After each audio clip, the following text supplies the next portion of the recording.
Welcome, Seneca. If we can give her a round of applause, please. Thank you, ladies, for having me. I think I'm unmuted. Can you hear me, yes, Sarah? All right, shout out to Caribbean Women's Power Lunch. Thank you for having me here. Happy anniversary. Thank you for having me. So this is amazing to be a part of this. And I'm also emotional, Carol, because this is phenomenal. You have over 200 participants here, and all you ladies look so beautiful. I saw your faces, I saw you dancing, and this is just phenomenal that Caribbean women are showing up not only for their purpose, because they could have been anywhere today, right? They could have been watching Netflix or sleeping. So I am thankful that they are here and they're part of this and they are here to be empowered. Amen. So today I am talking about conquering your calling in alignment with the theme, honor your purpose. And in honoring our purpose, we have to set intentions. So I found this quote, and this quote that I found is in alignment with today's topic.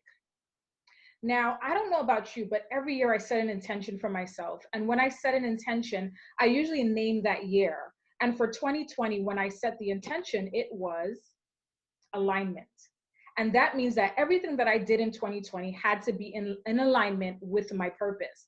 This event is in alignment with that purpose. I'll read the quote for you that I found. Is from Oprah Winfrey. I believe there's a calling for all of us. I know that every human has value and purpose. The real work of our lives is to become aware and awakened to answer the call. I have this saying, and I always say it, conquer your calling. Conquer what you are called to do. Like many of you, you may have muted, deleted, or blocked your calling. And today I want to tell you not about the therapist that has 12 years of experience in behavioral counseling and about all the things that I've done in my career, but I want to tell you a story of a Black American West Indian girl that was born in St. Vincent and raised in Brooklyn and overcame adversity and overcame the challenges of life and overcame anxiety and depression and social anxiety to be here talking to you today. So if you see this chart, this is Maslow's hierarchy of needs. If you've had any introductory psychology course, you may have seen this. And, you know, I can't see all of you, but you probably have seen this somewhere on the internet at some point. And this hierarchy just explains to us where we are and where we are trying to go. So if you see at the top, self-actualization, that's where we all want to be when we honor our purpose. Our purpose is what we are born to do in this life while we are here, whether we are here for 20 years, 40 years, or 60 years, or 110 years. That is where we want to get to. Now, you see at the bottom of the triangle, I want to tell you about a little girl who was from St. Vincent and grew up in Brooklyn. And I was really stuck at that bottom. That bottom right there, that is safety, basic needs, belonging. You see, I grew up in a household that was like the Caribbean Cosbys. But as we all know in the Caribbean, there are lots of stuff that go on in our households that we keep hush hush, right? And for the Caribbean Cosbys, there was a lot of dysfunction that I had to get through. So for much of my life, before my adulthood, I was experiencing a lot of anxiety and depression and working through trauma and all the things that were feeling like they were holding me back. I had to push through that. I overlaid COVID-19 for many of you who are here today. You might be thinking, how can I get to the top of that? My calling, self-actualization. If I am dealing with COVID, if I'm dealing with, I might be furloughed, I might be laid off, I might not have the resources, I might not have the time, I might not have the energy or mental capacity.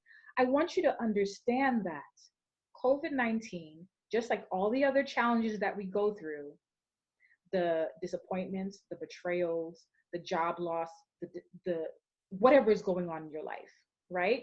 The traumas. I want you to understand that COVID is just like those things. It's a variable. It's a variable. Challenges are always changing. They are the variable.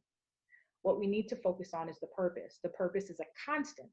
So we're always going to have challenges, whether you're homeless, whether you got dumped, whether you're a single mom like I am, whether your family disowns you, you don't get along with them anymore, whether you're struggling with finances, your purpose is always going to be a constant. It's always going to be there. You just have to get to it. And for your mindset, if you don't cross over that fear that keeps you from going that next level, you're going to stay there at the last 3 levels. So for me, I realized at some point, and it was around the age of 28, that I don't like this life. I don't like what I'm doing. I don't like being stuck here. I want to hear my calling. I'm hearing it. And you might have heard it too. You might have heard whispers in your ear, write a book. You might have heard whispers in your ear, start a business. You might have heard whispers in your ear, go do that show, speak on that platform, and you muted and you deleted and you silenced it. Did you mute, delete, and block your calling? And why we do that is because sometimes, you know, on that mental health continuum, whether we're at wellness or illness, because it's just like our health, our physical health, we're on a continuum. Sometimes we're on that continuum going through anxiety, depression, and we just don't have the coping skills. And sometimes we lean towards vices. So ladies, I'm not here to judge you because I am human first, and I'm not here talking to you just as a therapist or a coach, but I'm talking to you as a woman first, that Black American West Indian girl that had to overcome all these things. What are your coping skills? On to the next. Let's talk about coping skills. Holding things in man. If you find on getting undone, there's part of the plan. Don't question me. This is my therapy. This is my way out of it. See when things in my life start going wrong, just make for something strong. And I'll take of it, yeah. And I'll forget about it, yeah. Forget about it, yes, yes. All right, so let's go back. Let's go back and let's talk about that. A lot of us Caribbean people know that we do this, right? We go have a good time because it feels good. This is me crossing the stage in Trinidad. And for many people, when I ask them, what does that feel like? They say euphoria. They say it feels amazing. I don't know how many of you have experienced that feeling, but it definitely is a high. And for those of you who are not familiar with this song, I do not own the rights to this music. I just use it as an example. As you see, I'll translate for those of you who may not understand what it says. This is my therapy. Just fix me something strong and I'll take a sip and I'll forget about it. You see, for many of us and for much of my life, when I was going through the breakups, the disappointments, and the challenges, what I would do is I would chase that high. I would chase the euphoria. What many of us don't realize we're doing is we're chasing a dose of happy.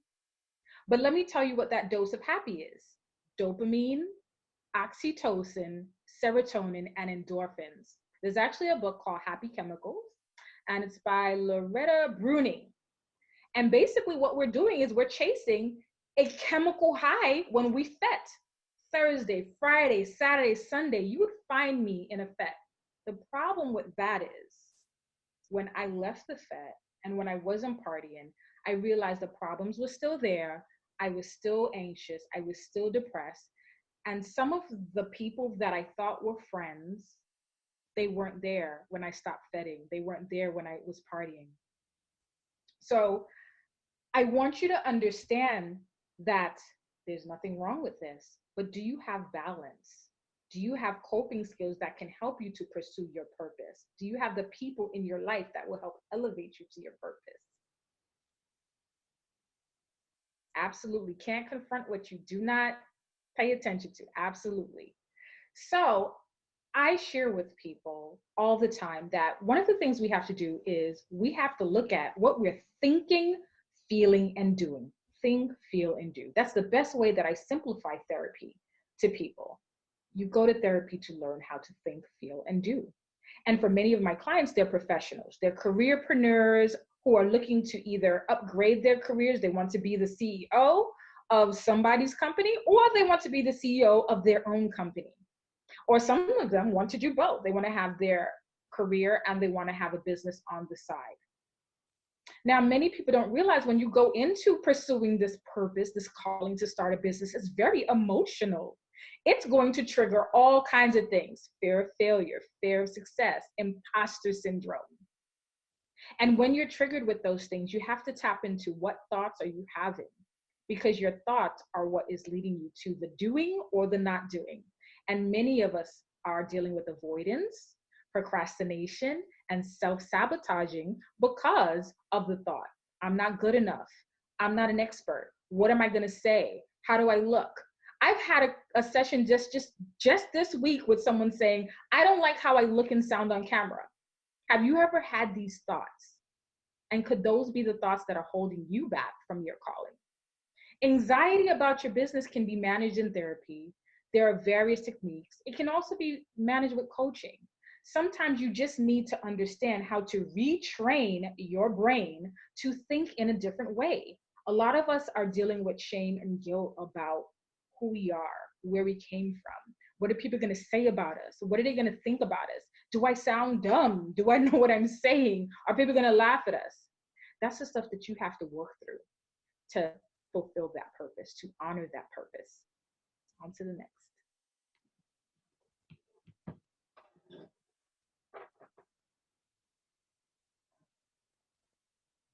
So, what is your story going to be? Forget what happened to you in your childhood. Forget what happened to you when you were growing up and who hurt you and who betrayed you and who did this to you and who did that to you. Forget all of that. What is your story going to be? You know, I saw Becoming on Netflix after reading the book and after seeing Michelle Obama on tour. And when I saw the documentary on Netflix, I started bawling my eyes out. Not because I love Michelle Obama that much, which I do, but because I saw myself in her. And I knew that all I had to do was push forward through my fears and write the story for me. And I think of my life in chapters. And when I think of chapters 21 through 25, I had a lot of fun. I had a great time.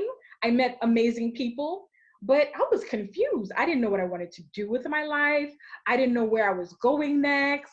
I didn't know how to figure it out. And what I realized in those chapters 21 through 25, I was living another story.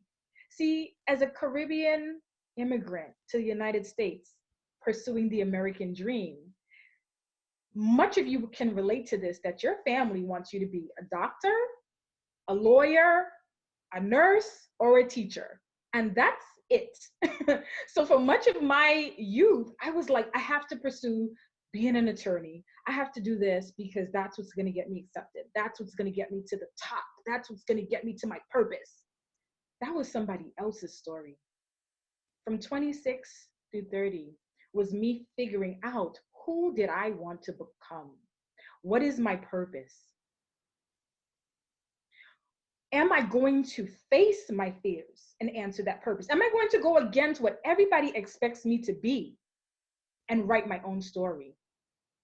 From 30 to 35 was me becoming, was me breaking out of that shell, was me going against what everybody thought I should become, what I should be, who I should be, how I should talk, how I should look. That journal in that picture is my real life journal that I wrote in. It said she believed she could, so she did. I would write in that journal all of the things that I wanted to do. I had heard about this lady named Octavia Butler. She's an African-American science fiction author. And she wrote down on the back of a 99-cent Sparrow notebook, if you Google, you can find this image online.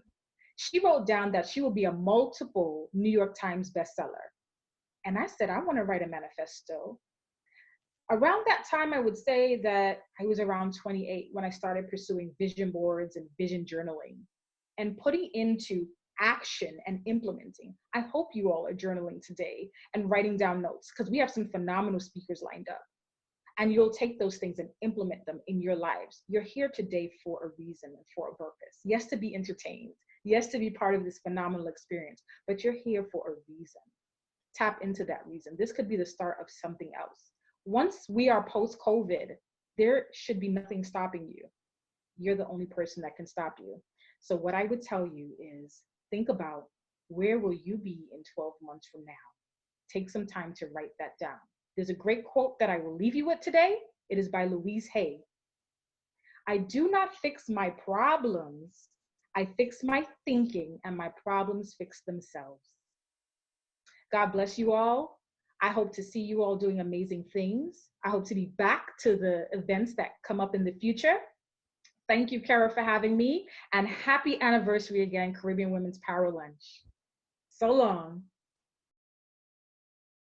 Please welcome Miss Marsha Flemings, looking fabulous. Thank you so much, CWPL ladies. Good afternoon. It is such a pleasure for me to be here with you.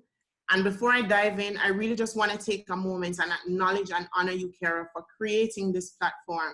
I remember reading or hearing a post that you did some time ago before you did the first virtual event, where you said you didn't know who would come if you did it virtually, if it would work. And I just believe that what you have created in your first virtual installment and in this afternoon is testament to, when we follow and pursue the thing inside of us that is calling us, amazing things happen. So kudos to you, Kara, for really following and committing to your purpose. Thank you. So we're going to dive right in. And as Kara would have indicated to you, my name is Marsha Flemings. I am a best-selling author of the book Letters of Love and Legacy, A Mother's Tale of Her Journey to Her Son. I'm a leadership and legacy coach. And I, aside from all of those things Kara just said, bigger than that, as Jamaicans would say, I am Jamaican born to a very self-sacrificing, hardworking, tough as nails school principal and a driven hotelier. And I followed in their example, the example that they set. Now, for the mothers in the room in particular, or mothers to be, those of us who plan to walk that journey, if you understand where I'm coming from, my parents never actually said to me, this is what you need to do. What I did is I watched them. And from watching them, what I learned was that I had to go to school, I had to get an education, I had to find a job, and I had to build a career. And in fact, what I did was I followed in my father's exact footsteps and went into the hospitality business in the Caribbean. Next slide for me, please, Janine. Now, the problem with that was, it wasn't a few years in, I realized that I was not walking in my purpose. There were aspects of my job that allowed me to reflect my purpose and to pursue my purpose, but by and large, that business was not allowing me to serve on the level that I was created to serve. And what I recognized was that I was playing it safe. And I continued to play it safe because it was a good job. I was being paid well. I was being paid twice, sometimes 3 times the salary of my counterparts. So I played it safe. Now I want you to understand something, ladies. I'm not saying that finding a job and building a career is a bad thing. It can be an absolutely good thing if that thing allows you to pursue your passion and your purpose. If that thing allows you to serve people in the way that you were created to serve. So if you are on a job and you're building a career, there's nothing wrong, but are you serving the way that you are meant to be serving? And that's what I was having a challenge with. I was not serving the way I was meant to be serving. And I stifled myself by playing it safe. But then something happened. At the end of 2015, I confirmed that I was pregnant. And this little man came along. His name is Liam Walker, and he's my son. And today he's 3 years old. And when I confirmed at the end of 2015 that I was pregnant, throughout my pregnancy, I started writing letters to him. And I started telling this unborn child about who he could be, what he could accomplish in this world. I started writing and telling him about intention, about gratitude, about faith. Janine, you can go to the next slide. I started telling him about how he could show up in this world. And one day in particular, in 2017, he wasn't yet a year old. I was sitting up in bed, writing another letter to him, and I was watching him on his monitor as he slept inside his room. And something punched me in my gut. I had a thought about how I watched my parents just live a life that they thought that's all that's available to them. And I thought to myself, if I'm writing to tell this child about who he could be, how he could show up in this world, and he's not seeing that example in me, and that if people are right where they say that your children watch you more than they listen to you, I had to come to terms in that moment that he was not going to be seeing in my life at that time what it is I was telling him was possible for his life. Because this letter telling him about the legacy of a man, about the fact that only his mind, that there will be obstacles, there will be hurdles, there will be challenges, there will be things to overcome. But really, what you can accomplish in this life is only limited by your belief in yourself and those things that you hold inside your mind and heart that are true about you. So here I was telling him, next slide, Janine, here I was telling him who he could be and how he could show up, and yet I was playing it safe. Yet I was just resigning myself to stay in a job that I know limited how I could serve people, how I could help people, but yet still telling him he could become something more. And it shifted something in me. It absolutely created a change. And there's more to the story, but I want to tell you how it evolved now and where we are today. And so 2 years later, or a few years later, the story has evolved into me walking away from this 19-year career that I built, starting my own company, publishing my first book, and now being able to focus on helping young females that are in companies that want to position themselves as emerging leaders, who want to be visible, who want to just be given a chance, but don't have someone that is pouring into them and investing in them and showing them how this leadership thing should be done. So that's the conversation that I want to have with you today. That's the thing that I want to challenge you is your life your legacy? See, the thing that I've learned about legacy, next slide, Janine. I've learned that our life becomes our legacy because it's about the impact and the impression that we make. So You have one person and you're able to touch their life and you're able to create an impression and impact them. And what happens is how you impact them, they start to operate from that space and impact others, and you create a ripple effect. Our life is not, our life is our legacy because our words aren't our legacy. We can talk all day. I can write all day to my son and tell him who he can become and what he can do. It is what he's going to see in my life that is going to make a difference. And I'm asking you, what are people going to see in your life? How is your life going to touch somebody else? How is your life going to impact other people and create a ripple effect that is larger than you? And I want to just give you a few tips. So there are three fundamentals, right? If we break it down, there are three ways. And you can get into the minutiae of it all, but I want to just give you three things to hold on to as you walk away. Now, the first part for me that I discovered was planning. And I get it, we may have some great planners on the call. There may be some people that you plan all day, every day, and you get it done and knock it out of the ballpark. What I've discovered, everybody's not like that. And even if you are a planner, yes, you plan your career, you plan what you're going after. Do you plan what opportunities, how you can grow, how you can learn? 2018, after I had to sit with what happened to me in 2017, 2018 became the first year that I hit every single goal because now the stakes were higher. So I mapped out a vision for my life, not just for my career. I put details in it. So when I set a target for 10 years from now, I'm reverse engineering that thing and figuring out what are the steps in between that I need to hit to get to that 10-year mark. And in so doing, in sitting with myself and planning, and you doing the same thing, you give yourself an opportunity to become clear with yourself and your creator about what you've been created to do in this world. Be clear about who you want to serve and how you want to serve them. And listen, all of this is great. And some people think because you become clear, fear is no longer a factor. It absolutely will show up itself. Because if you are planning to serve and working from a space that is deep inside of you, it is going to look bigger than the space that you currently occupy. And the average person is going to be afraid of that. But the beauty is when you have that plan and you can follow it step by step and just commit yourself to the process, that just gives the fear no place because you have a game plan. And from your plan, you are going to build, you are going to execute. This is where the beauty and the magic of the plan is, but then we have to live it, we have to build it, we have to execute, execute, execute. And as you are executing, you want to learn, what is the experience teaching you? What are the things that are going well? The things that you planned and that you are executing, what's the result and what is it teaching you? Learn from the successes, learn from the failures.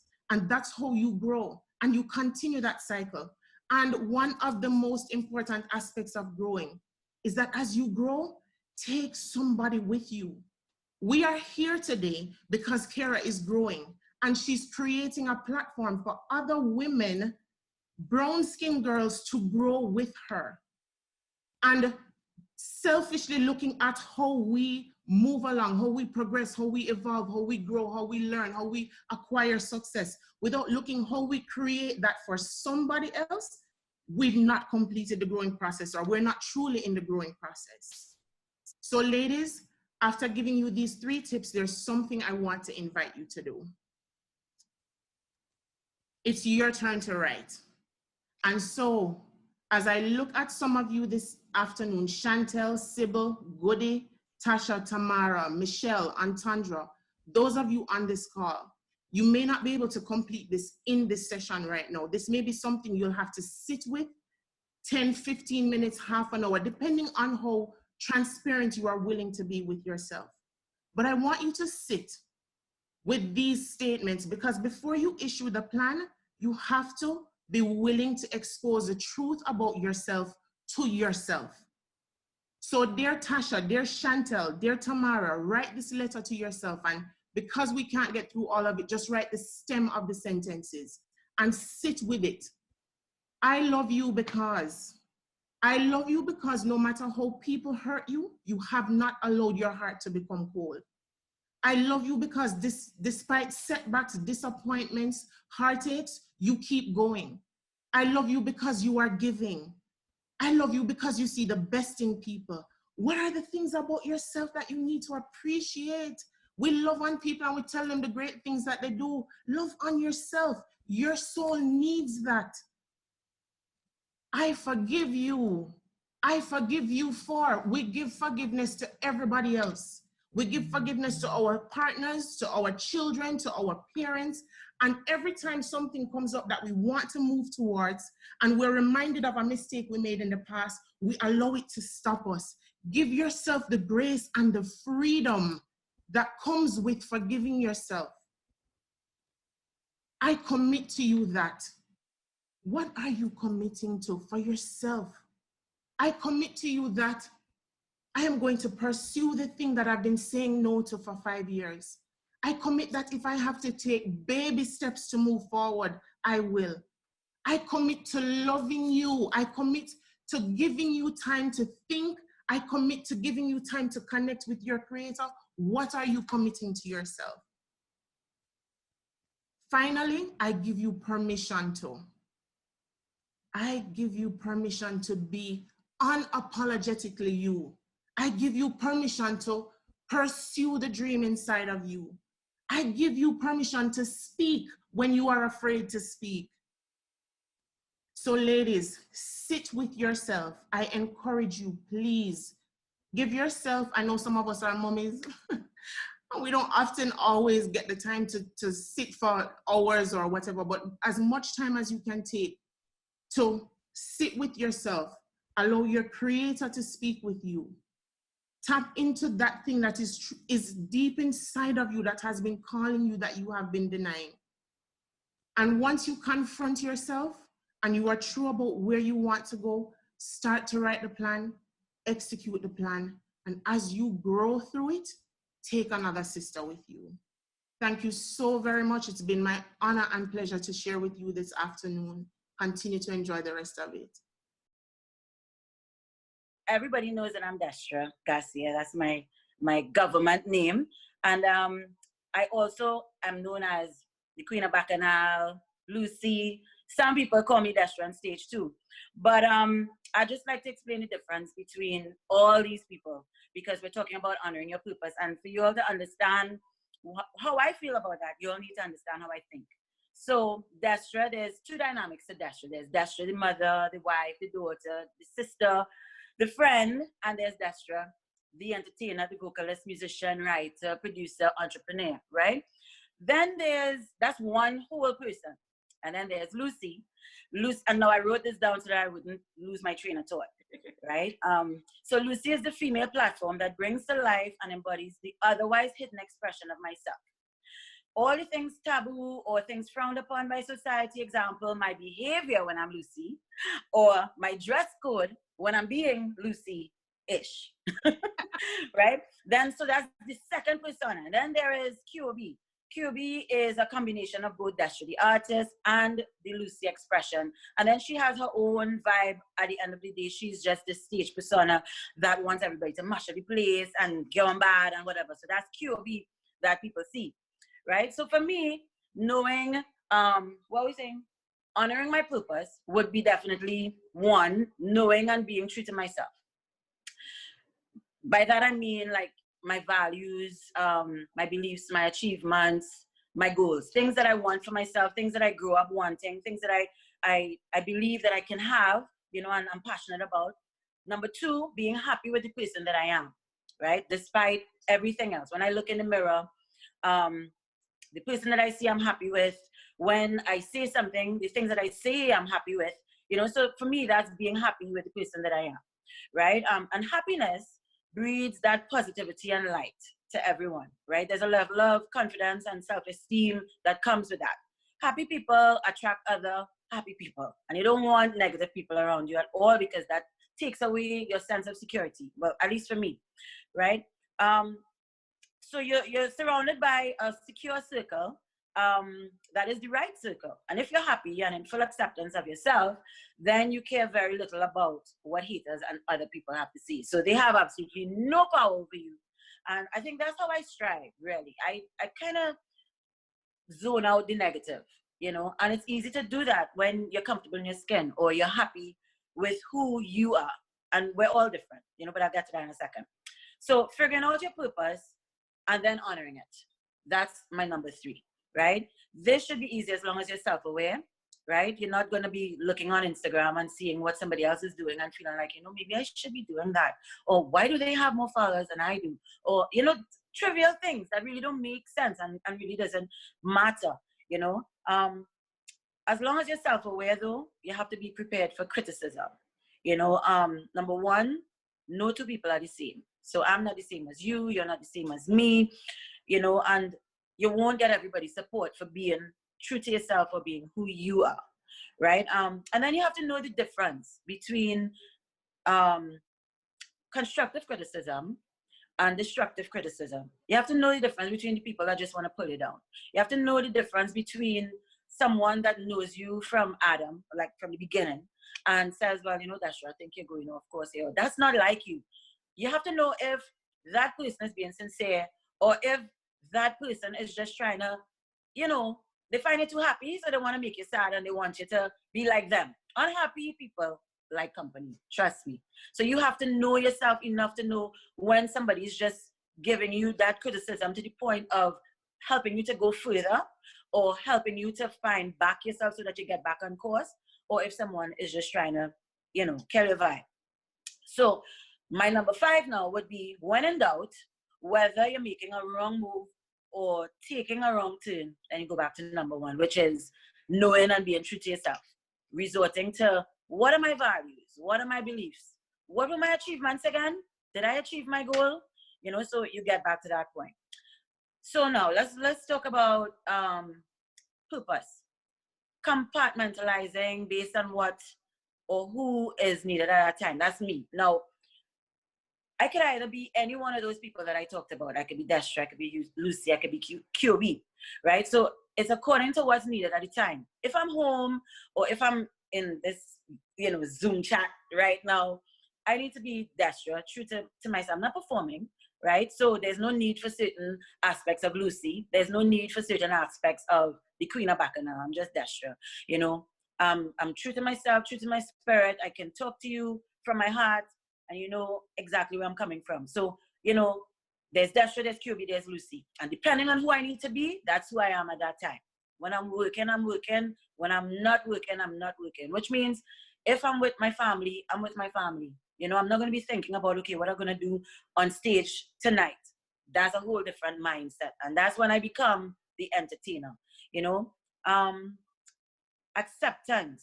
People's perception of me totally depends on which persona they get to know, right? So you have to accept that, you know, some will only meet 1, some will only meet 2, some may have the opportunity of knowing you inside out, knowing all dynamics of who you are. You know, your alter ego may not be Lucy, you may be somebody else, meaning I put on that Lucy persona because I'm not naturally, and you won't believe this, I'm not naturally this brave person that is just endearing that people think and see on stage. They're like, oh, she braver? No, I need to get into that mindset of Lucy, like, I don't care what people think, I'm gonna do this. And then I get empowered. I empower myself by becoming my alter ego, you know? So when people get to know that Destra, they're like, oh gosh, she real loose. She like I said, that bacchanal. She like to this. And at that moment, yeah, that's me. Right? But then there are people that feel that way, that don't know me as Destra the mother, or Destra the sister, or Destra the daughter. Like I like to, you know, lie in my dad's lap, and when I'm scared, you know, and he would rub my head, or my mommy would make me something nice to eat when I have a tummy ache. Those things still happen, but that's just a different side of me that a lot of people don't get to see, right? So there'll always be a different perception of who Destra is. And you have to have acceptance to accept that that is the reality. So when people say bad things about you, you know that they probably only know one aspect of you. When people say good things about you, who knows, maybe they met another side of you that they like, or you relate to different people on different levels. Like there are people that like Destra because she Lucy. There are people that like Destra because she's smart, she can have a good conversation, she's a good mother. People relate to you on different levels. And you have to understand and be true to yourself and understand your purpose and understand that criticism and acceptance is all part of it, you know? So consequently, I am aware that my influence would vary, right? I would be the topic of inspiration of what to do and sometimes what not to do. And I'm good with that. I'm cool with that. You know, I can only be myself. Nobody asks to be a role model, a leader, or activist, or something they believe in. You know, being true to yourself and destiny makes those things possible. So when you are yourself, you're true to your purpose, you're honoring your purpose, people see you and like you and try to emulate that. You know, maybe they don't want to be you, but they like the example that you show, you know. So that is it. But in closing, I just want to say that, ladies, women, we are our own worst enemy, right? Most critical of ourselves and other women, we are. We look online, we troll each other's pages sometimes, we criticize based on what we think is acceptable or not. And I just don't think that that is right, you know? By identifying your own struggle, you could appreciate the success of another female and embrace it and say, wow, you know, she did that. That's really good. And we always need to hear these words of encouragement from each other, because a lot of times, like coming on this live, I'm thinking, okay, some people are going to be cool with just seeing Dasher. Some people are going to be cool with seeing Lucy. Some people are going to be cool seeing the Queen of Bacchanal. Who do I let them see? You know? And this is a cross between, I don't know, this is just me, you know? Remember, first and foremost, that we are sisterhood, right? There's an unbreakable, impenetrable, and absolutely no girls allowed, regardless of who we choose to be identified as in the brotherhood, right? Because men are men, and they never accept us regardless of what we look like, what we call ourselves, who we want to be. Listen to me. Men, I don't know if there are men in this chat, but you know it's true. If a man find a next man cheating on his girlfriend or wife, unless that man want to be with the woman, you're not going to say nothing. You know that. But as a woman, you see a sister doing something, the first thing you're going to do, not all of us, some of us, right? And that is the weak links of the chain of our sisterhood, trying to bring down each other or trying to get one over on another person, or not being able to say, you know, you look really good in that outfit, you know? Things like that, we have to really pay attention to and keep uplifting each other, no matter what we seem to feel in that moment, right? So here's my new commandment from myself, and maybe you can use it too, right? Lift up your sister as you yourself would want to be lifted up. Think about that for a second. Lift up your sister like you would want your sister lifting you up, right? And practice self-love. Because without that, none of what I said makes any sense. So yeah, I'm Destra Garcia, and I'm honoring my purpose. Thank you. Thank you, Dee, for being a part of my 2-year anniversary. You know, it was really... Hey, happy anniversary. I didn't say that. Hey, that's a major achievement, my girl. That's a major achievement. I'm proud of you. Yes, thank you. I've had such an unconventional career path. I spent over a decade in engineering. I spent 4 years in human resources management.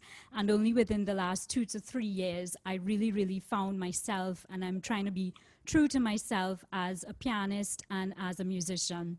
You know, they say, if you do what you love, you'll never work a day in your life. But I think it's more like, if you do what you love, you'll work even harder.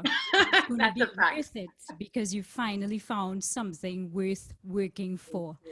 So I'm going to be doing 2 songs today. The first one is by one of my favorite female artists, Alicia Keys. I'm going to be doing If I Ain't Got You, and then I'm going to be performing Savannah Grass for you guys. So thank you so much for having me again. I hope you enjoy.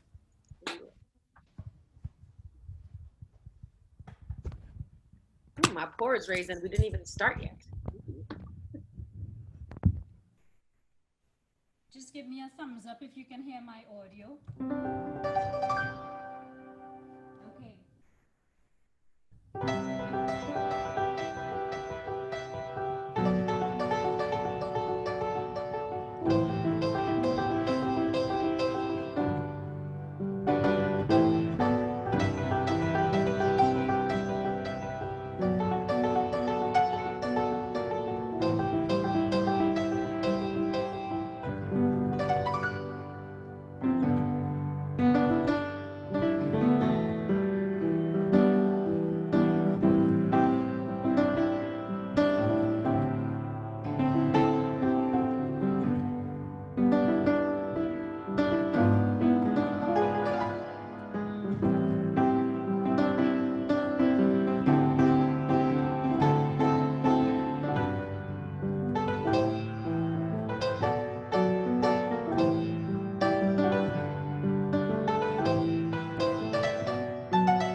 Please give a round of applause for the beautiful Rochelle Gapir. Hi, Crystal. Hi, everybody. I'm so excited to be here. I literally have chills from Johanna's performance just now. Oh, I have chills, and I'm just so excited to just be here.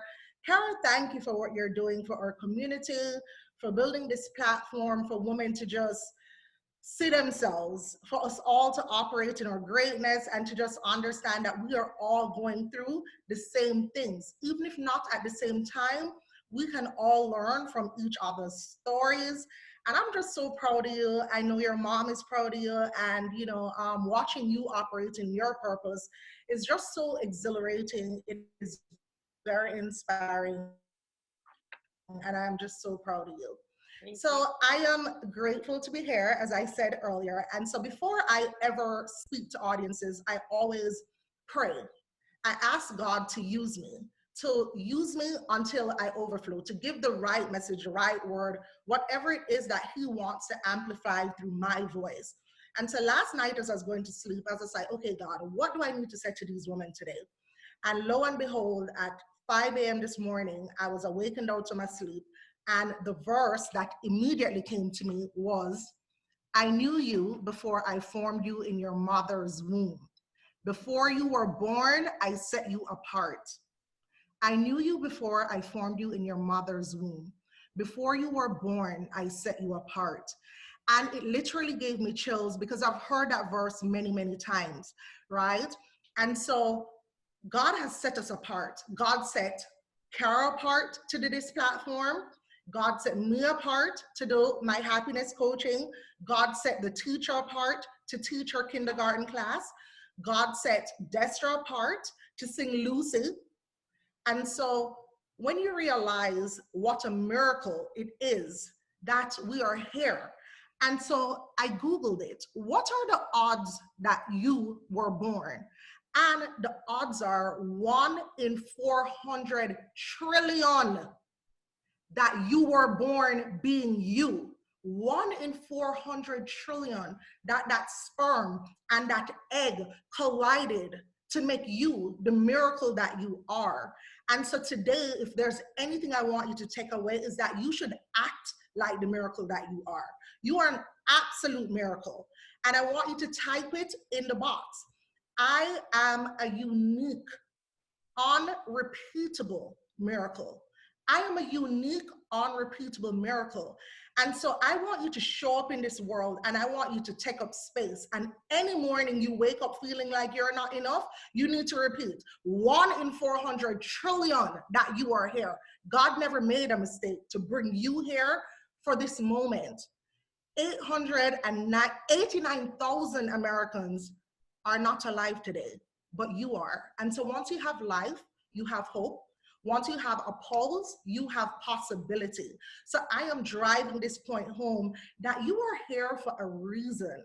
And so your gifts will absolutely make room for you. And so today, I hope I can help you just realize that you may not always have the clarity of vision of what it is exactly you're called to do, but if you put one foot in front of the other every single day, you'll be surprised how eventually things start making sense. And I'm going to use my life as an example. So I'm happy that Carol has this slide up, right? On Friday, I celebrated 15 years from my law school graduation. 15 years. And yes, great, I'm an attorney. It's not the thing I'm passionate about. What I'm passionate about is my happiness coaching and my book, becoming a best-selling author. I just did those things within the last 2 years. So I repeat, I was practicing law 15 years, and I only came into my purpose 2 years ago. But every single season of my life was relevant. And the reason how I was able to see it is because I've been journaling. And through my journals, I started to see that there was a story. There was something that I was good at. And there's nothing like firsthand testimony when you see your writing in black and white. Or memories have a way of fooling us into believing the past was sometimes better than it was, or that it was worse than it was. And so when you could see your handwriting and you realize that, okay, when I went to College, what was I doing? And so we all have these defining moments in our lives. And I want you to really focus on your defining moments. And so some of my defining moments, one, I went to undergrad. My major was biology. I got a B and I said, absolutely not. I ain't nobody got time for that. So I changed my major to psychology, but I just wanted to get out of school. I did not like Nashville, but I knew I was going to be an attorney. I was just like, I need to get the most A's. I need to figure this out, right? Changed my major to psychology. As soon as I started doing psychology, I picked up the pace. I loved it. Didn't think I'd ever use it. Law was my passion. Nothing could take me off that trajectory. I went to work in my aunt's law firm. I graduated a semester early from undergrad. I went to work in her law firm. She was a partner there. Every single person in that law firm looked unhappy. I was showing up in pink. I was showing up in purple. I was in yellow. I was like, hi, good morning. Everybody was just moping. I went to law school, came to Miami for law school. My first semester law school, I literally sat there and I said, no, this is not for me. I love to learn. I know I've always wanted to be an attorney. And listen, sometimes the image of what you want for your life is not adding up to the reality. The image that you create for your life. So I had created this image that I'm going to be this attorney and I'm just going to be great and I'm going to make all this money, until I sat there my first year of law school and I was just like, well, clearly this ain't it. But I didn't know what else I would do at that time. But you know, the beautiful thing is, and Marsha said it earlier about her son, if you are a parent, you need to fuel and affirm your children. I remember I called my mom and I told her, I said, I don't know if this is for me. And she said, you know what, Rochelle, whatever it is that you want to do, I will support you. You know yourself. And so if you want to go out and paint, paint. If you want to write books, do that too. So there's nothing like having people believe in you and believe in your dreams. And so my mom gave me the confidence to really just start thinking big, dreaming bigger. I finished law school. My first job, started practicing family law. Show up in court, I did not really care about law, but guess what? I was in domestic violence. I was over there talking to those women all day on the phone, empowering them, to the point where my boss would literally come in my office and say, okay, Miss Court Psychologist, okay, Miss Court Psychologist, but I didn't think anything different of it. I just thought, oh, I like to help people. I like to help them with their problems. I love to see these women change their lives and get strong and stand on their own 2 feet.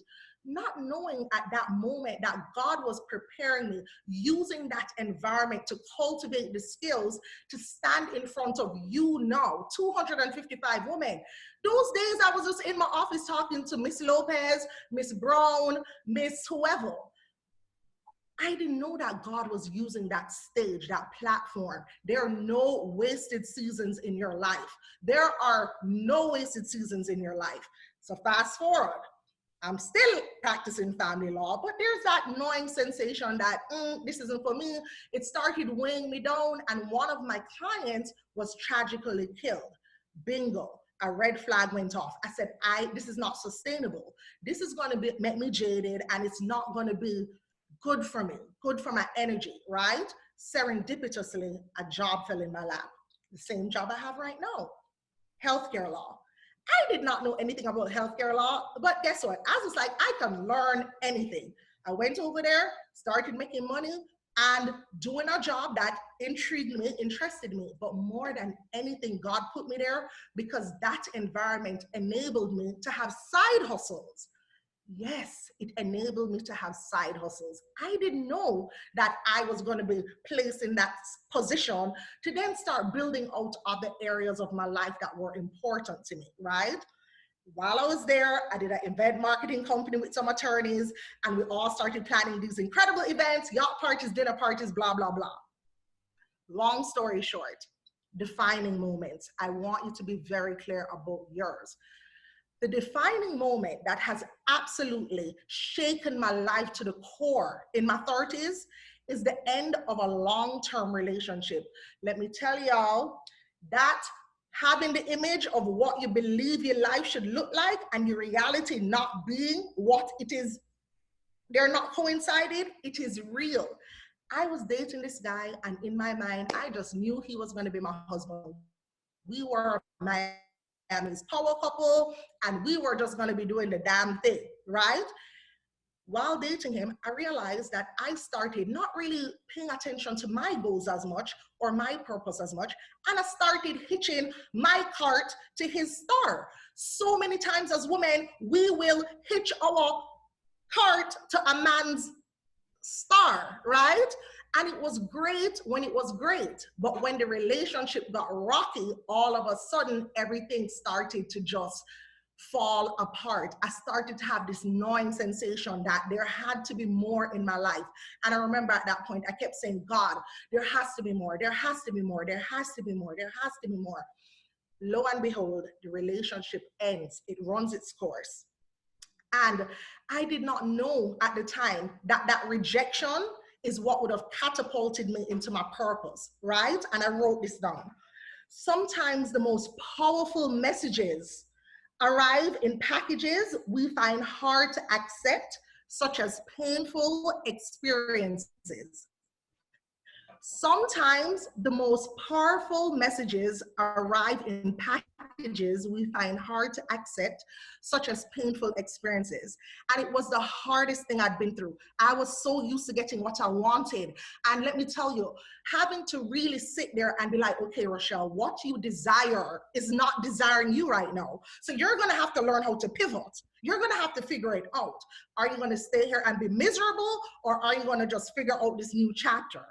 Okay, so this is where we're going to go into being happy on purpose, because these are the exact steps that I use to figure my life out. And I know they work. I know they work. And I want you to apply this to your life. So bring this slide up. Bring the next slide up, please.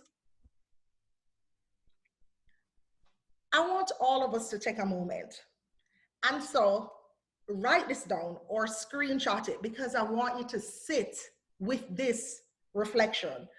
I would be even happier in my life if I was more fully honest with myself about. Okay, y'all, you see the moment I sat there and I became honest with myself? Happiness lies in truth. You will not be happy in your life if you are not honest with yourself. You could lie to everybody else. You could put on the pretty face. You could go out in the road and be hot stuff or whatever. But you see, at night, when you put your head on that pillow, if you don't feel peace in your heart, what is the point? And so you have to be very honest. It takes an immense amount of vulnerability. But listen, you cannot fix what you don't confront. You can't fix what you don't confront. And so the only way that you're going to transform, change your life, live your purpose is if you remain true to who you are. And when I talk about true to who you are, what excites you? What fills you up with joy? Who are you? Are you happy? On a scale of 1 to 10, how happy are you? Are you asking yourselves those questions? Are you asking your friends those questions? On a scale of 1 to 10, how happy are you? And I want you to really sit with that. How happy are you? Have you asked yourself that recently? And so that is a challenge that I will give you. You need to be doing happiness audits in your life on a regular basis. We commit so much time and energy to social media, to other people's dreams, but we will not take the time to do the work on ourselves. And let me tell you, you are a life manager. You are the manager of your life. That is the biggest project you could ever work on. So if there is something that you should be putting your time, attention, and energy into, it is Project You. What makes you happy? How often are you doing it, right? So, you know, I always say it takes so much energy to be who you are not. It takes so much energy. So I remember in the last 2 months of being in that relationship, I was just not myself. I was moping around the house, pop down, hair don't really do, quiet. energy low, light dim. I was just like, okay, no. It was taking me more energy to be popped down and to be the little weakling girl with no self-esteem, making this man tell me, oh, whether he want to marry me or not, than it was for me to stand up in my truth. Because the true Rochelle is somebody who's passionate, empowered, strong, bold, confident. And I was looking on myself, outside of myself, moping around that house every day and saying, but how did I get there? How could I become that person? But guess what? We all can get there if we are not being honest with yourselves. And as I said, the image that I'd created in my mind of what I wanted us to be was overshadowing what the truth of the reality was. So this is an exercise that I want all of us to do. We may be in a season, and you may be there right now where you're thinking, how am I going to move forward? How am I going to figure out my purpose? How am I going to accomplish my goals and dreams? And you just feel scared. You feel so scared to take the next move. I remember I felt so scared to pack up my stuff and move out. I was 35 years old. I was succumbing to all of the noise. Oh, your eggs drying up. You're not going to find no man. It's not good on the road. And you know what? I said, I don't even care. I could have stayed single for the rest of my life as long as I have my peace of mind. But this exercise helped me because I said, okay, if I move on, what is the best case scenario here? I could leave the man, find the love of my life, have children, the best case scenario. But guess what? So many times we are focused on the worst case scenario. We as human beings, we have 60,000 thoughts per day. 80% of those thoughts are negative. We are over here just fulfilling our mind with negativity. So you have to rewire your mind for positivity. And one of the things, and a good question to ask is, has something great come from a hard season? Think back to your life. You may not have gotten into the school that you wanted. You may have left that boyfriend and met the love of your life. Think back to a hard time in your life where something didn't go your way, but it ended up working out in your favor. Think about that. Think about that. Our life leaves clues. Our lives leaves clues. And as I said earlier, sometimes we forget, which is why it's so important to journal, because each time I'm in a tough season in my life, I go back and I read a journal entry from a prior tough season. And I'm like, well, look here, girl, you were able to overcome that hurdle 3 years ago when you never know what you're going to do with yourself. What tools did you use that time to be successful? What did you use? Okay, I used prayer. I realized I exercise. I made my gratitude list. I surrounded myself with people who love me, who spoke life into me. You need your happiness toolkit. What are the tools that you need and that you know work for you when you're not feeling good? For me, soca music. I remember when I was popped down, crying every day for those 2 months, wondering how this reached me. I would have played soca music, and immediately my mood would change. So you have to be very, very intentional about what brings you joy. And only you know what brings you joy. What is on your happy list? What's on your happy list? Do you even have a happy list? What's your go-to when you're feeling down? What are the things that make you feel better? Who are the 5 people that are speaking into your life? Because we are the sum of the 5 people we're talking to. So if you're calling your girlfriends and they're like, yeah, girl, no man, no dep on the road, Lord, we're in the middle of the pandemic and life just popped down now. How is that serving you? You need to have people around you who are absolutely building you up. And if you don't have them right now, you need to start swapping them out. You need to start learning new skills, joining new clubs, going to places with people who are like you and people who are different from you. Insanity is doing the same thing over and over again and expecting different results, right? So what I'm going to say to you is that in order to live a life that is filled with purpose, one that you wake up every day excited to live, one that you enjoy, one that excites you. And when I think about that girl in 2016 who was so unsure of what it is that she was going to do next with her life, And then we fast forward to this Rochelle today, who is in front of you, telling you how I got from point A to point B. It literally overwhelms me because one, I realized that I had to be brave, I had to be courageous. And so for you to live the life of your dreams, to really fulfill your purpose, you're going to have to make some hard decisions. You're going to have to make some hard decisions. You're going to have to edit your life. You're going to have to figure out the gaps. What are the things that are not making you feel good? Who are the people who aren't adding to your life? You have to be very, very intentional about how you are going to master each area of your life. And if it means that you're going to have to sit there and write it every single day, you must do it. Your life is worth it. It is worth the effort and the energy to focus and to really use this time to self-reflect. And don't let anybody tell you that your dreams are too wayward or what are you thinking? You need to cancel the noise. I remember when I said, oh, I'm going to be a happiness coach. People are like, that's ridiculous. A happiness coach? She's a lawyer. How, that's dumb. How can you teach people how to be happy? And guys, let me tell you, well, ladies, let me tell you, it was an absolute full circle moment last year. The Florida Bar honored me with an award, a quality of life award for the happiness work that I am doing in our community. Talk about a full circle moment. Imagine if I had succumbed to people telling me that my vision that I had for myself was not good enough. What if I believe that? Because who cares what people really think? It's really what you believe about yourself. Imagine if I taught myself out of that nudge, out of God, that knowing. Imagine if I had. I would not be here. I would not be teaching you about being happy. I would not be imparting knowledge and wisdom to you. So all I'm saying is, and I started this way, is that before you were formed in your mother's womb, God set you apart.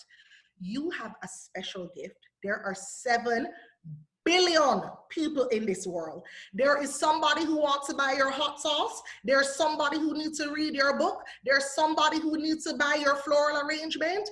Don't worry about who is going to come. The gift, operating your purpose, operating your gift, and you will be surprised. There are 7 billion people. And so when I wrote my book, I published it. I knew my mama would buy it, and I knew 2 of my best friends would buy it. But now I have a book that has opened up so many doors for me. And so, which is why I'm so passionate about this topic, because I hear people and some of my clients say, but does it even make sense for me to do it? Have you ever gone in Publix or the grocery store and see how many people sell bread? How many people make toilet tissue? Okay, all right. The next time you go in the grocery store, look on how many different versions of bread there are. You are absolutely enough. Your gifts will absolutely make room for you. And trust me, what you desire desires you. Once you start asking the universe, what is my purpose? Why am I here? You'll be surprised. The universe will conspire on your behalf, but you have to get still. You have to really tune into your voice, clear out the clutter out of your life, and cultivate an environment where you can be successful. You deserve to live a life of your dreams. Happiness is our birthright. And I'm not just saying that frivolously. Happiness is your birthright. You are put on this earth to live an abundant, full life. And somewhere along the way, you have allowed life to snuff your light out. Well, today's the day you're going to get it back. 1 in 400 trillion odds that you're here. So I love you, ladies. I see all of you commenting. I am excited. I can't wait to engage with you more. If you need any questions answered, you could DM me. Feel free to send questions in the box. But I just love sharing this space. I learned so much from these environments. And, you know, I will leave this with you. I believe that when we stand in our truth, we liberate others to do the same. Don't be ashamed of your story. Don't be ashamed of your story. Each of the ladies who spoke today resonated with somebody in here who needed to hear our truth. And vulnerability, it is so refreshing.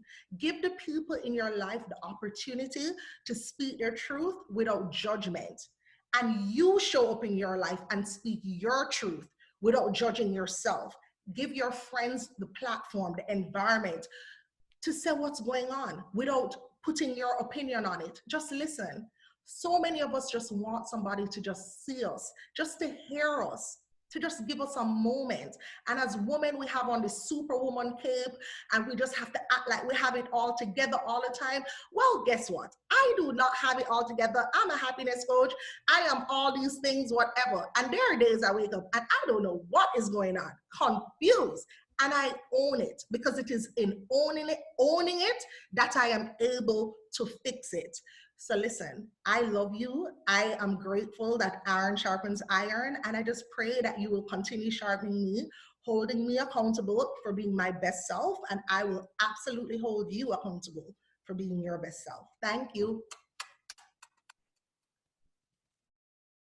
Auntie Jillian Danford, is a huge YouTuber from Canada, but she was at my first event, my first CWPL Global, May 18th, 2018. She was one of my speakers. So I'm really, really, really thankful that, you're here to share with us 2 years later, and still continue. You're always rooting for me. You're always messaging me and saying really amazing things and supportive messages.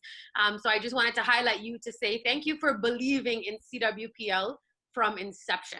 So, well, thank you for having the vision and for just watching the growth. And remember the first time that this happened, you were so nervous. You were wondering what was going to happen, who was going to come. And I'm just so proud of you for the progression that you continue to have. And just to have this sisterhood of people from all walks of life, from all countries. Here you are having it in Tobago and Trinidad and Miami and New York. So congratulations, Kara, for you've done yourself a wonderful job for bringing all us sisters together of different lives and different topics. And just congratulations. I'm so proud of you. Thank you. Strong. Thank you. I appreciate you. Ayana, I would like to say a huge thank you for supporting CWPL from inception. I know that you're doing your thing as well. And I just really wanted to let the ladies see, the speakers that were a part of this journey. Thank you. Kara, I can't believe it's been 2 years. I actually was thinking this is your 1 year anniversary and it's been 2 years already.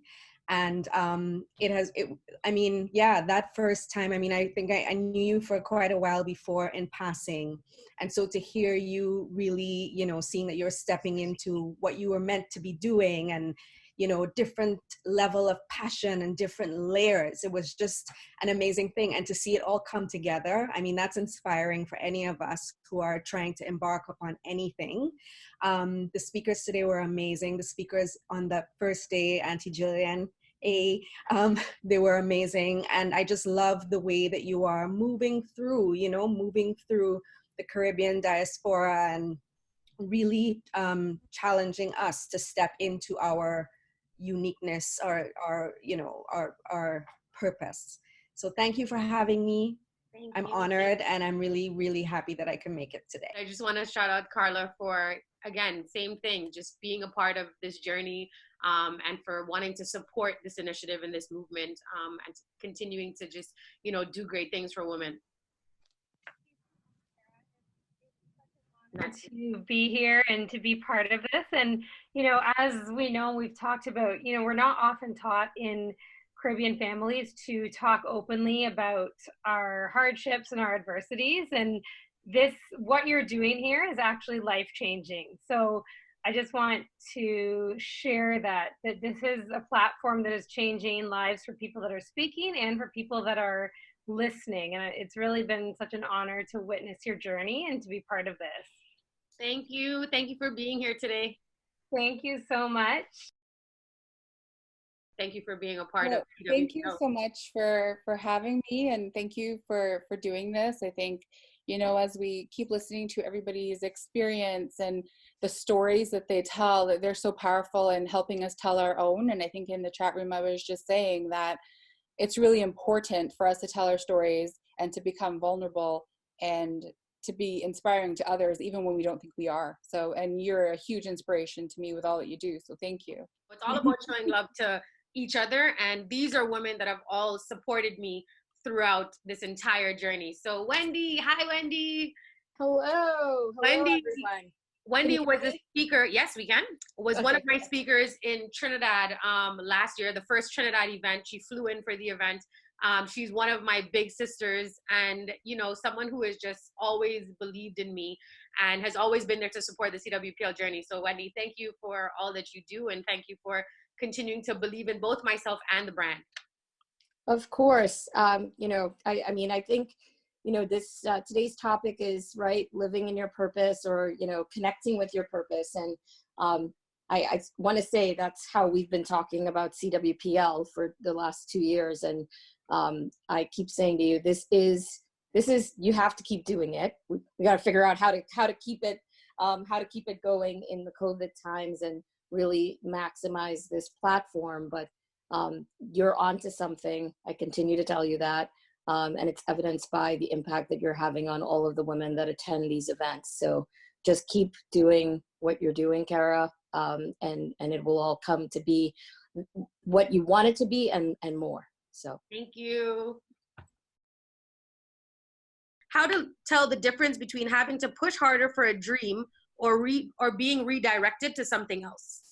How much does it mean to you? Is it something that you just wake up feeling, thinking about every single morning? Because at the end of the day, anything worth having is also sometimes worth fighting for. So I'm not going to be able to tell you what your threshold or your breaking point is going to be, but you have to determine how important it is for you. Is it a job? Is it a relationship?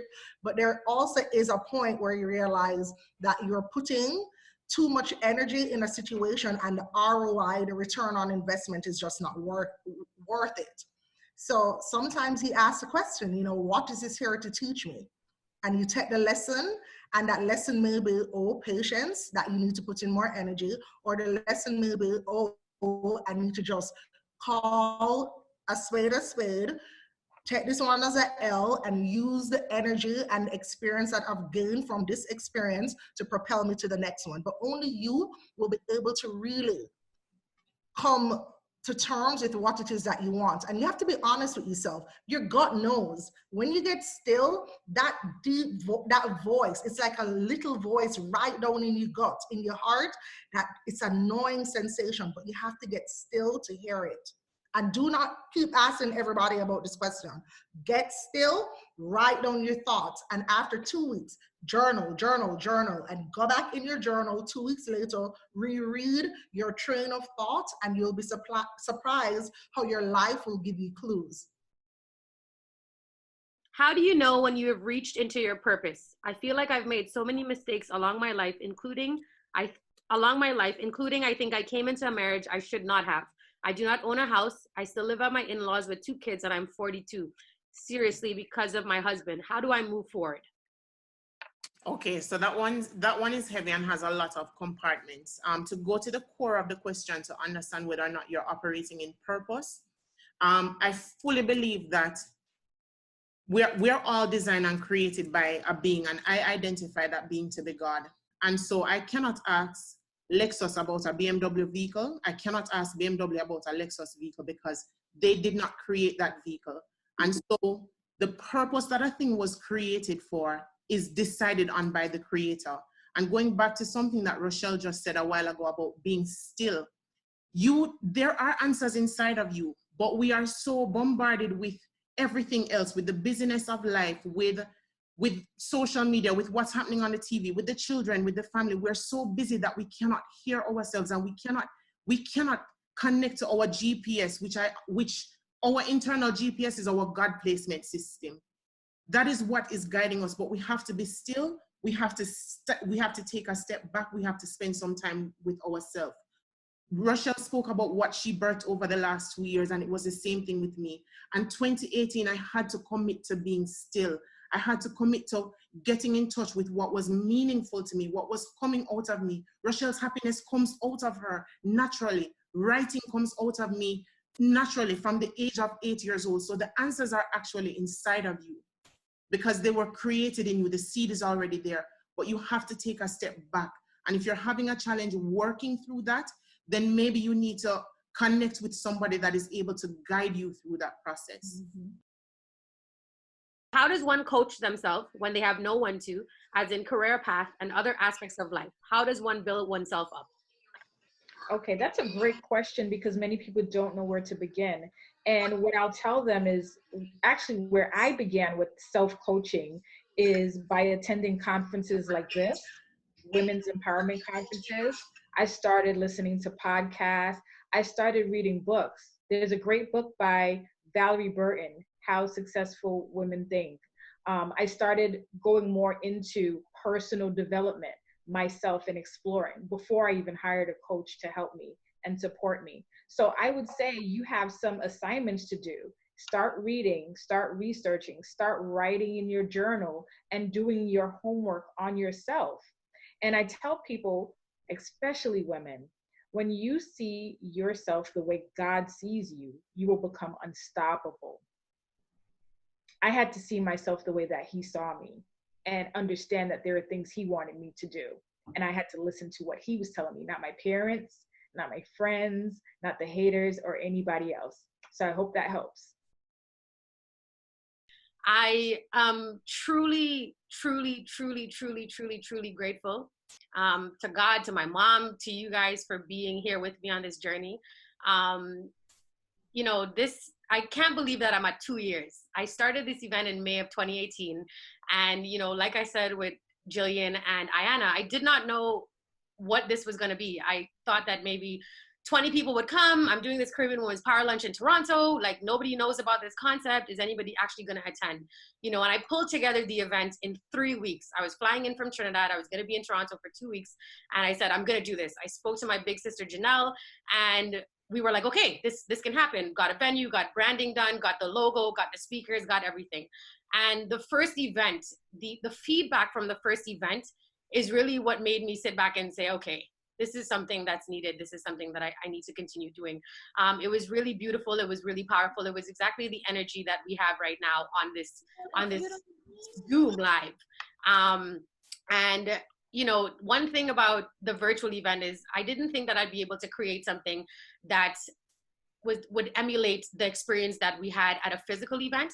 But based on the feedback from the last event and now this event, I can see that people are actually, you know, soaking in that energy that I'm trying to put out there and that the speakers are trying to put out there. My message to you guys today is, you know, everyone has spoken about honoring your purpose. And I think that really and truly my message is believing in yourself.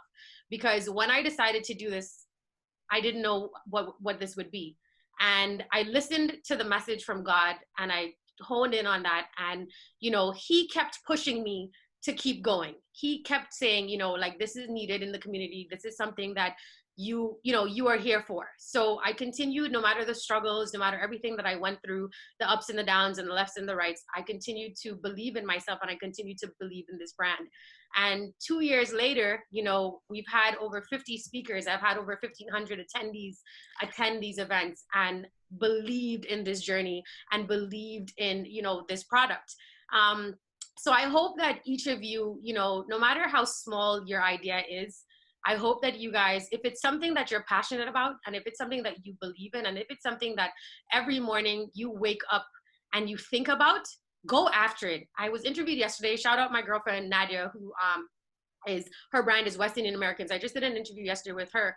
And, you know, I was saying the same thing, like, this message, I hope resonates with people, because no idea that you have is too small. No idea that you have is, you know, people can tell you that may be stupid or that may not make sense. But if it's something that you genuinely believe in and you genuinely feel in your body and in your bones and in your spirit, that's something that you want to do, I say go after it. Because the worst that you can do is fail. What is failure? You fail, you get up and you go again.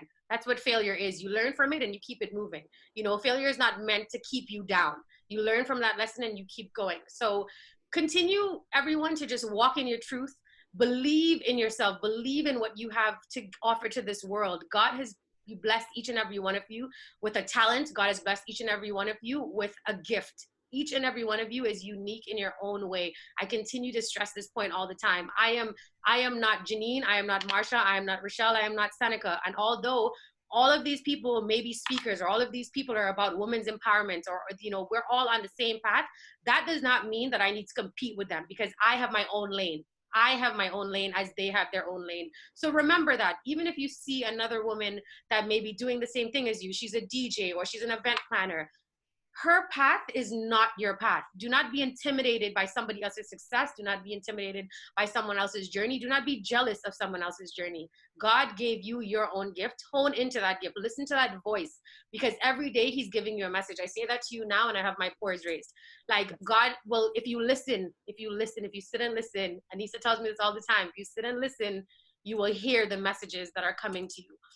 So please, I hope that, you know, I hope that my message resonates with you guys. I hope that all of the speakers' messages has resonated with you guys. I love you all so much. I know some of you, I've met you personally. Some of you have messaged me on Instagram. I've reached out. I love all of you guys. I'm just a being of love, and I hope that my platform shows you how much I love you guys. I do this for the love of this, you know, like I offer these events complimentary because I want women to be able, who can't afford, to be able to attend and get value from it, to be able to, you know, feel empowered, because everyone deserves to feel empowered. Everyone deserves to feel loved.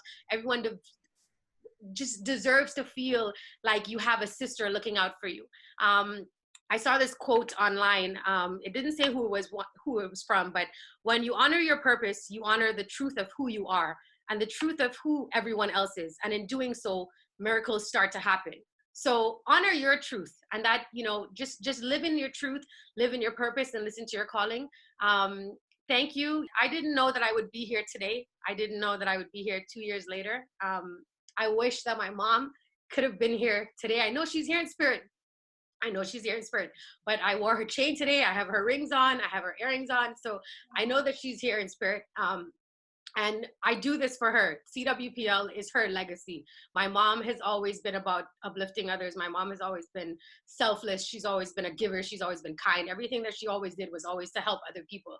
And I hope that, you know, she's watching down and smiling on me. And for those of you that don't know, the logo, which is the purple and pink logo, which is the original CWPL logo, embodies everything that is my mom. You know, purple was her favorite color, and pink is self-love, which she was always about. So thank you guys so much for being here today, for believing in my journey, for wanting to find out what this was about. And just thank you for being so awesome. I love you all so much.